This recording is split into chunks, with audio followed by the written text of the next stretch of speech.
Pemirsa, selalu ada hikmah. Masih balik lagi dengan Dokter Adit yang bikin klinik gratis di Jakarta Timur. Kita akan ambil hikmah lagi dari beliau ya. Dok, izin nanya-nanya lebih lanjut lagi ya dok ya. Siap kok. Ambil kedokterannya di mana? Saya dulu di UPN Veteran Jakarta, Fakultas Kedokteran. Veteran Jakarta. Iya. Terus SMA-nya dulu? SMA saya di Halim semua. Oh, di emang orang Ya, Jakarta. karena Udah orang besar di sini ya. Betul, karena orang tua sudah besar di sini walaupun memang aslinya Jawa. Cuman saya lahir besarnya sudah di Jakarta. Lulus berarti kan tahun itu mungkin masih di 2013 2012. Ya, 14. Lulus 2014. Nah, ini ada jeda sampai 2022 yang mendirikan klinik ini. 8 tahun itu ngapain aja dok? Macam-macam ya. Jadi kita pastinya tetap bergerak ke sosial juga, tapi memang belum center seperti sekarang gitu ya, dijadikan satu menjadi bentuk klinik sosial. Jadi kita melakukan kita kerja juga di rumah sakit gitu ya, kita kerja sempat, kita kerja juga di klinik-klinik gitu ya, dan kita juga melakukan bakti sosial gitu ya bersama teman-teman gitu di daerah-daerah yang membutuhkan. Kita melakukan khitanan massal gitu ya, sunat massal gitu, dan macam-macam sih kok. Jadi memang ya perjalanan itu pun juga sekaligus saya menabung juga sih kok.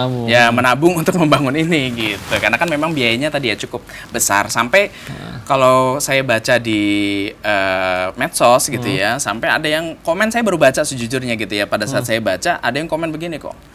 Saya sebetulnya tetangga dari klinik Aditya Medika gitu ya. Nah, dia tetangga dari klinik Aditya Medika. Cuman dia ragu untuk berobat ke klinik. Kenapa? Ini dari beliau ya, dari yang komen. Saya nggak tahu siapa, saya belum kenal juga. Dia ngomong ke tetangga dari klinik, tapi saya ragu datang ke klinik. Kenapa? Karena kliniknya katanya besar. Kliniknya bagus dari luar gitu ya, kliniknya bersih, sehingga saya takut. Padahal sudah ada tulisan besar, dia sendiri bilang ya ada tulisan besar klinik sukarela kelasnya gitu ya, tapi dia ragu gitu. Nah, karena tadi kan kita fokus kita kan walaupun sosial gitu ya, sukarela kelas ataupun gratis untuk duafa, kita maksimalkan tetap pelayanan bintang 5 gitu. Oh, kadang image-nya ngiranya kalau misalnya sukarela jadi klinik mahal. Ya, dipikirnya klinik mahal gitu ya, padahal enggak gitu.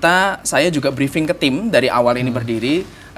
Saya briefing ke tim bahwa anggap semua pasien-pasien masyarakat itu ya, itu kita tanpa membedakan golongan apapun, latar belakang apapun, itu satu. Kedua, anggap mereka sebagai calon-calon penghuni surga.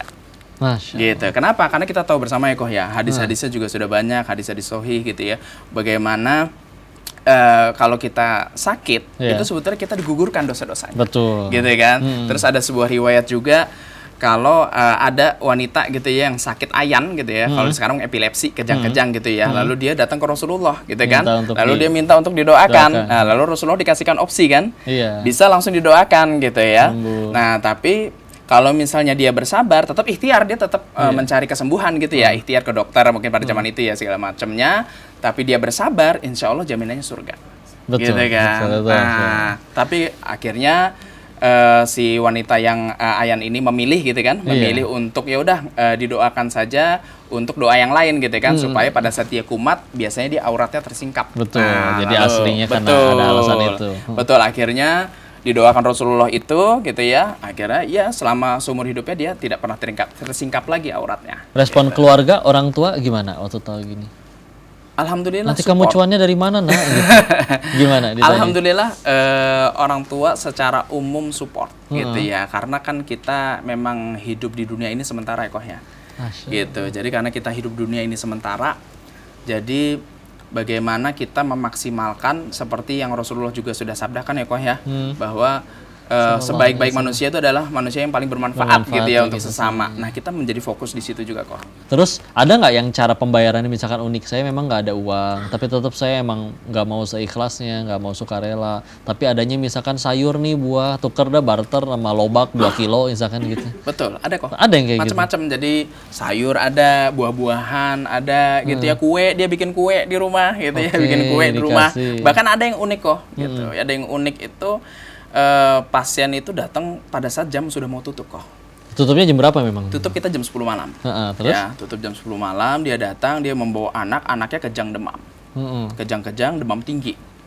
Gitu ya. Lalu kita obati gitu ya. Alhamdulillah atas izin Allah juga sembuh gitu ya.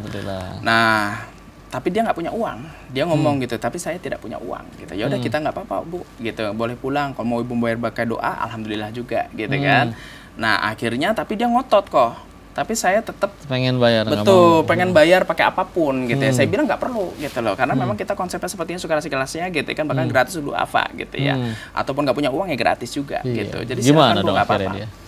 Akhirnya uniknya ini ya dia pulang ke rumah, tapi nggak hari itu ya, dia pulang ke rumah gitu ya, kayak kita tetap ya udah fokus aja untuk kesembuhan anaknya dulu gitu ya pada saat hari itu kan. Nah beberapa hari kemudian dia datang bahkan membawa sisa-sisa minyak jelantah Yang ada di gitu, rumah. yang ada di rumahnya, karena mungkin hanya itu gitu sisa-sisanya gitu. Kita sudah bilang oh nggak perlu Bu gitu, tapi dia tetap maksa kayak ini adalah bagian dari saya untuk pembayaran saya gitu.